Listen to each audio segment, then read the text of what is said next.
Një magji e vërtet, artisti shkodran shumë i dashur për publikun Louise Ailey shkëlqeu në koncertin e realizuar në Londër të Anglisë. Ai pati një performancë teje të bukur dhe elektrizuese. Klabi ku ai performoi ishte mbushur plot e përplot me shqiptarë që mezi po e prisnin daljen e tij në skenë. Ai nuk zhgënjeu asnjë prej tyre dhe dhuroi një spektakël të vërtet ashtu sikurse vetëm ai di me zërin e tij të ëmbël dhe vokalin e fuqishëm e teje të veçantë që ka. Të gjithë e dinë se Louise Ailey këndon live dhe nuk kishte se si edhe këtë herë të bënte ndryshe.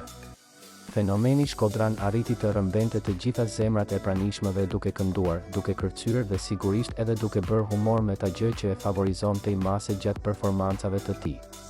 Të gjithë nuk kanë dashur të pushojnë sikur një sekond për sa kohë ai qëndroi në skenë.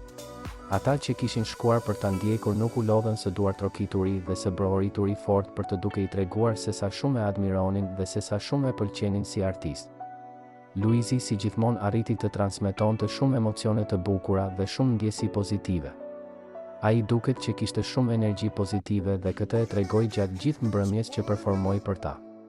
Sytë dhe veshët ishin mbrëm vetëm për artistin shkodran i cili diti se si të merrte në xhep edhe një tjetër koncert të suksesshëm ku sigurisht nuk mungoi dashuria e ndërsjellë midis tij dhe publikut që po e ndiqte live.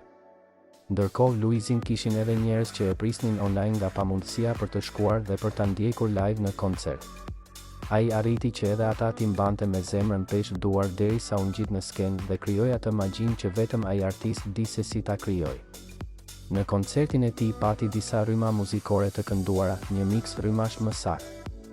Louise i kënaqi pjesëmarrësit me këngë popullore dhe tradicionale si dhe me këngë të trevave të ndryshme, por më shumë t'i mbizotëroi muzika pop dhe sigurisht edhe këngët e tij të reja që kanë bërë namin gjithë këto muaj dhe ende po vazhdojnë po korrin. Suksese pafund në platformat e ndryshme si YouTube apo edhe rrjetet sociale ku shumica prej shqiptarëve vazhdojnë t'i ripostojnë me shumë dëshirë dhe pasion.